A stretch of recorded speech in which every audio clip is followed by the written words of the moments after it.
t'es pas seul, c'est automatique ici. Être avec un seul groupe, c'est pas beau tout ça. Dans toute personne, il y a une part de beauté. La neuroscience, qu'est-ce que c'est?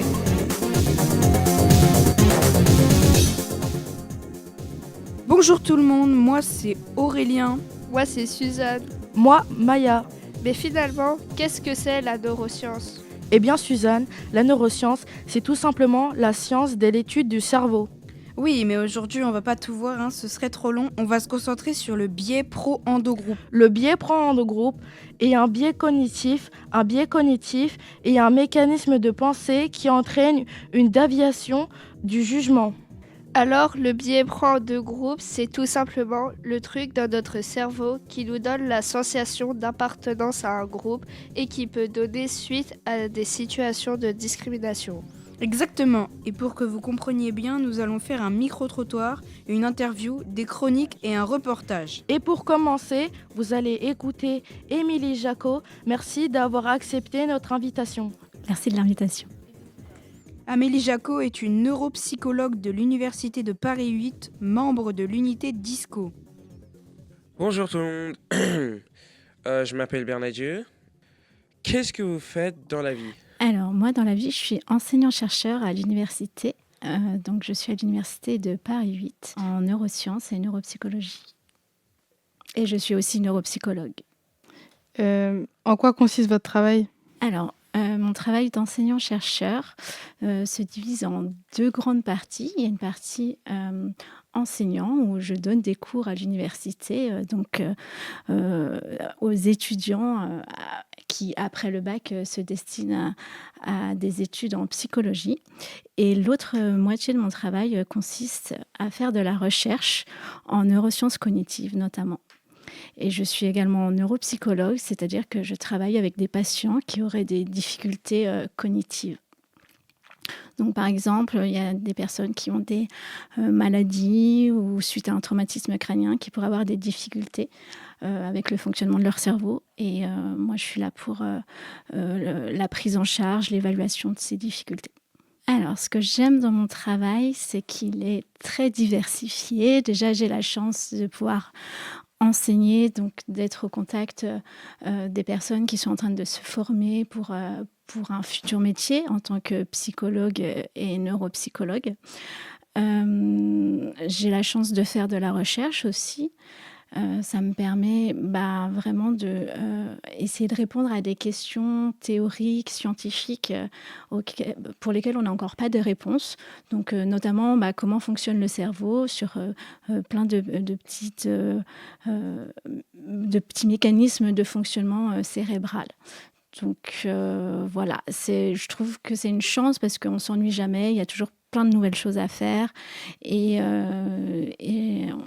voilà, on passe de l'enseignement à la recherche, on voit aussi des patients, donc j'ai vraiment la chance de travailler avec un public très différent en fonction de ce que je suis en train de faire, si j'enseigne ou si je suis en train de faire de la recherche ou si je suis avec des patients à l'hôpital. Et depuis quand faites-vous votre travail? Je fais mon travail depuis l'année 2020 exactement. Et pourquoi?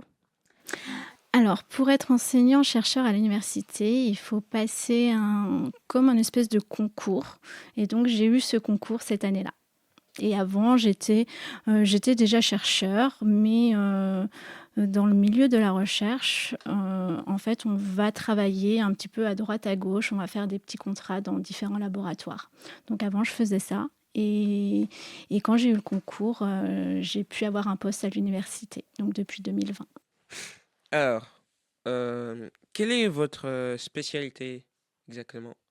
Je travaille plus spécifiquement en neurosciences cognitives. Ça veut dire que je m'intéresse aux mécanismes sous-jacents à notre pensée. Donc, en gros, comment notre cerveau fonctionne, quelles sont les régions de notre système nerveux qui sont impliquées dans le fonctionnement de manière générale de notre pensée. Et moi, plus spécifiquement, je vais travailler sur divers sujets. Donc, je m'intéresse à plusieurs choses. Je m'intéresse notamment aux émotions. Je vais m'intéresser aussi aux différences culturelles. Je vais m'intéresser au jugement esthétique. Qu'est-ce qu'on ressent quand on écoute de la musique qui nous plaît, ce genre de choses. Et je m'intéresse aussi aux difficultés cognitives qu'on peut avoir, notamment dans certaines pathologies comme la maladie d'Alzheimer, par exemple. Qu'est-ce que la neuropsychologie? Alors, la neuropsychologie, plus spécifiquement, c'est vraiment la science qui va s'intéresser aux difficultés cognitives qu'on peut avoir dans le cadre d'une maladie ou d'un événement de vie qui viendrait bouleverser le fonctionnement de notre cerveau. Donc, suite à un traumatisme crânien, après un accident, après un AVC, suite à une maladie. Vous avez aussi des difficultés qui peuvent être présentes dès le début. Donc, chez des enfants qui vont avoir des difficultés dans leur développement. Donc voilà, la neuropsychologie, elle s'intéresse à ça. Comment est-ce que le cerveau devrait fonctionner normalement et comment est-ce qu'il fonctionne quand il y a des difficultés qui apparaissent. Qu'est-ce qu'un biais cognitif? Alors, un biais cognitif, comme vos camarades l'ont évoqué au tout début, un biais cognitif, c'est vraiment un mécanisme de pensée qui vient modifier notre pensée. Donc ça agit comme un espèce de filtre. Et en fait, le traitement de l'information que votre cerveau est capable de faire, il va être fait, mais comme s'il y avait un filtre qui le traitait d'une façon particulière. Est-ce que tout le monde en a un? On est tous sujets au biais cognitif. Il y en existe de toutes sortes qui peuvent influencer notre raisonnement, notre façon de penser. Il y a vraiment deux choses qui permettent à notre cerveau de fonctionner, c'est le raisonnement, la façon dont on va réfléchir, et des heuristiques de pensée qui sont des automatismes. Et ces biais cognitifs, en fait, qui font partie de ces automatismes, qui nous permettent d'aller plus vite. Donc parfois, c'est très utile parce que ça permet d'agir, de réagir très vite.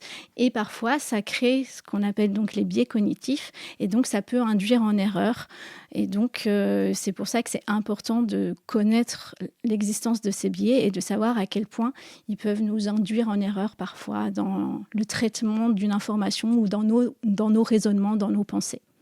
Qu'est-ce que c'est un biais pro-endogroupe Alors, le biais cognitif pro-endogroupe, c'est un biais qui fait qu'on va avoir tendance à évaluer plus positivement les gens qui appartiennent à nos propres groupes. Donc, on va les caractériser plus positivement que les autres personnes. Et pour la dernière question, quels sont les points négatifs et positifs dans le biais pro-endogroupe? Alors, les biais, ils existent parce qu'il y a, comme je vous disais, des automatismes qui nous permettent de fonctionner plus rapidement et ils ont une vraie utilité. On appelle ça des heuristiques. Et donc, ces automatismes, ils vont avoir une utilité parce que, d'un point de vue évolutif, ça veut dire au fur et à mesure des générations qui sont passées avant nous, le fait de traiter plus rapidement cette information, ça permettait d'augmenter, par exemple, ses chances de survie. Donc, il y a une valeur positive à ces traitements automatiques et vous allez avoir parfois un revers négatif, c'est-à-dire comme c'est automatique, on ne fait pas attention de est-ce que au moment où on réalise cet automatisme, c'est positif ou négatif. Donc pour le biais pro-endogroupe, la valeur positive, c'est que ça permet vraiment de travailler en équipe en ayant confiance dans les membres de son propre groupe. Donc, par exemple, quand on a un objectif à atteindre, c'est bien de penser que les personnes de son propre groupe sont capable de réaliser les choses pour atteindre cet objectif. Donc le fait d'avoir confiance dans les membres de son propre groupe, de penser que ce sont les personnes les plus adaptées pour réaliser cette tâche, c'est quelque chose qui va être positif, ça va permettre de bien travailler ensemble en toute confiance. Et les aspects négatifs, c'est que potentiellement, ça peut aussi créer du favoritisme pour les personnes qu'on va assimiler à son propre groupe par rapport aux autres personnes qui ne seraient pas dans notre propre groupe.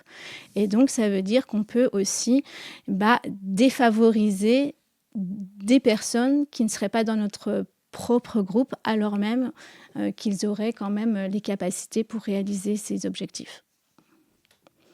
Donc, si je donne un exemple, par exemple, ça voudrait dire si vous devez choisir quelqu'un pour travailler avec vous, vous allez prendre que des personnes qui viennent de votre propre groupe, alors que même d'autres personnes pourraient vous aider peut-être mieux à travailler sur votre objectif. Merci beaucoup à nos reporters et à Émilie Jacot pour ces réponses. Merci pour l'invitation.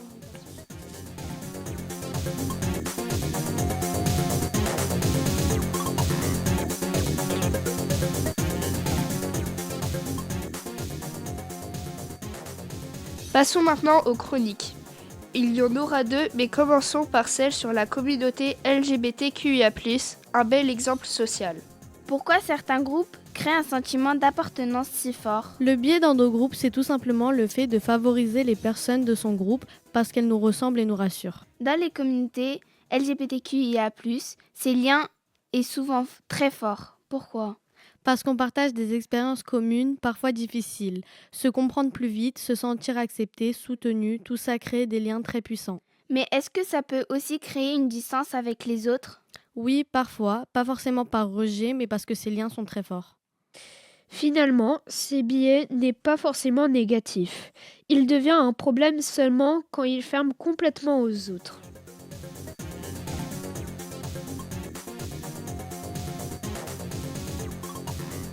La deuxième chronique va vous parler de l'inégalité des genres dans des sports tels que le football ou encore du favoritisme et de la mauvaise foi. Un exemple quotidien.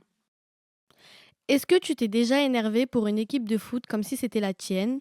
Pourquoi on dit « on a gagné » alors qu'on n'est même pas sur le terrain ? Les biais dans nos groupes, c'est aussi ça. Préférer son équipe, défendre son groupe. Par exemple, une faute. Si c'est ton équipe, c'est pas grave. Mais si c'est l'autre, c'est carton direct. On est souvent de mauvaise foi, sans s'en rendre compte. Et sur les réseaux sociaux, ça s'aggrave. Provocation, rivalité, chacun défend son camp. Résultat, on peut penser être objectif, mais on ne l'est pas vraiment.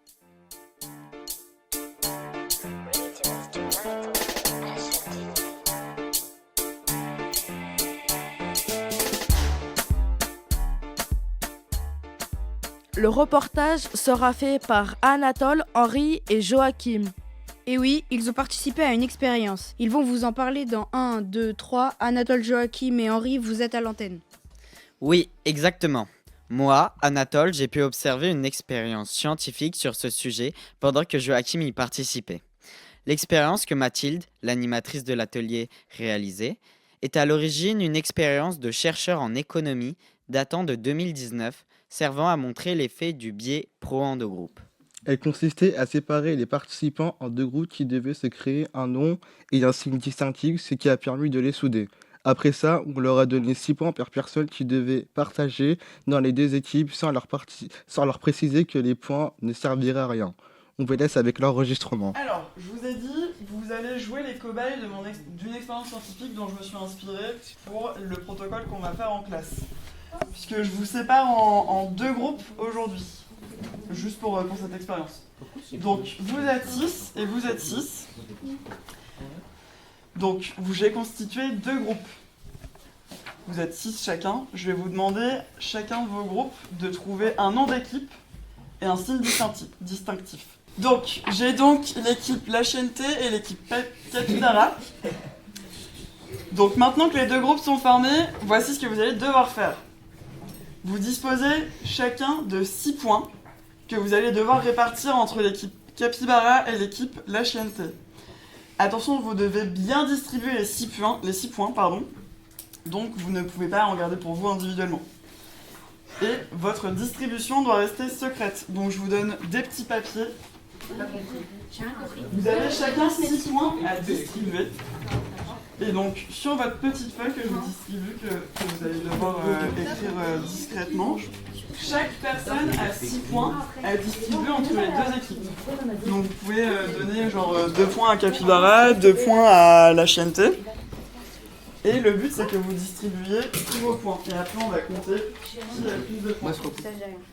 Je peux écrire? Non. 3-3. 3-3. Ça, je sais pas.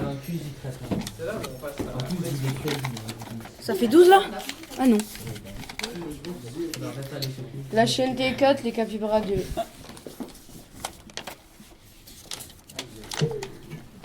3 points, 3 points. La chaîne T. Donc, merci à mes acolytes, mes collègues de laboratoire pour m'avoir aidé à analyser les résultats qui s'affichent donc au tableau. Alors, qu'est-ce qu'on peut observer?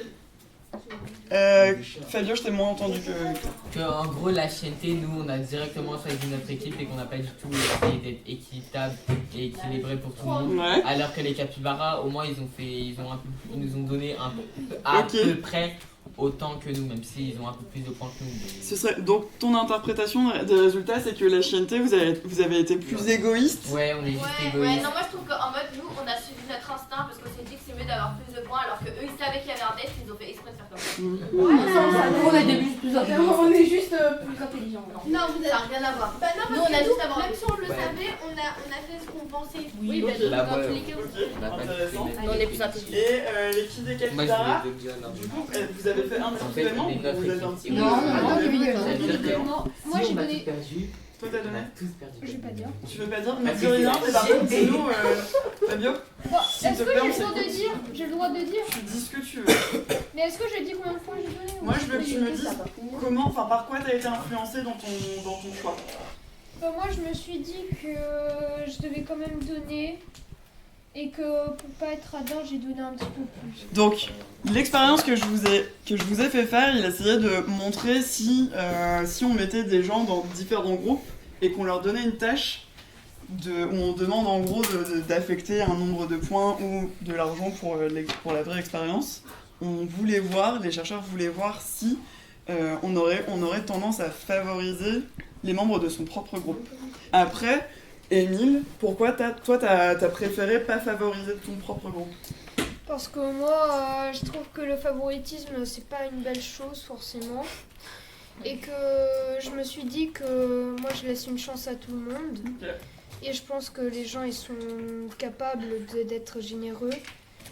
Et si c'est réciproque, bah, ça deviendrait super. Ouais. Okay. Merci à tout le monde pour votre honnêteté. Comme vous le constatez, les deux groupes ont favorisé leur propre équipe. Cela montre l'effet du biais pro en deux groupes. Pour finir, nous avons à vous proposer un micro-trottoir. Ça va vous permettre d'avoir l'avis du public. Le micro-trottoir sera mené par Hector, Madeleine, Mathéo et Léna. Lors du dernier atelier, nous avons posé des questions sur le thème de pro en deux groupes à des personnes de notre établissement. Voici ce qu'on leur a demandé. Est-ce que vous trouvez que vous appartenez, à votre avis, à un groupe en société? On a tous des amis, des gens avec qui on est en relation quotidienne, mensuelle, la famille évidemment aussi. Donc ça, c'est les groupes principaux, les groupes sociaux, pas forcément organisés, mais choisis, donc mes amis et ma famille. Enfin, ma famille pas choisie du coup, pas choisi ma famille, mais mes amis en tout cas. Est-ce que vous favorisez les gens de votre groupe? Je devrais pas, mais on le fait tous un petit peu. Avez-vous des amis dans votre groupe que vous appréciez pas dans votre groupe ou qui sont pas dans votre même sens? J'ai des gens avec qui je partage pas forcément les mêmes idées, les mêmes idéologies politiques, idéologiques, mais avec qui je m'entends bien et avec qui je passe du temps. Donc oui. Est-ce que vous trouvez que vous faites partie d'un groupe en société, comme par exemple un groupe sportif ou une classe? Alors j'ai des amis de tous horizons, qu'ils soient religieux, politiques, voilà, de nationalité également. Ok. Est-ce que ces amis ont déjà reçu des violences pour leur groupe? Alors, par exemple, de l'antisémitisme, bien sûr, ou si la personne est de nationalité étrangère ou née à l'étranger, retourne chez toi. Est-ce que vous trouvez que vous appartenez à un groupe de société en particulier? Je pense, oui. Je crois. À des groupes, je dirais plutôt politiques et... Est-ce que, par exemple, si on vous pose une question, vous allez plus défendre les gens de votre groupe ou les gens qui ne sont pas de votre groupe? Ça dépend de quel groupe. Ça dépend si on est complètement opposé, si on a des idées complètement à l'opposé ou pas. Avez-vous des amis dans d'autres groupes ou d'un groupe ennemi du vôtre? Non.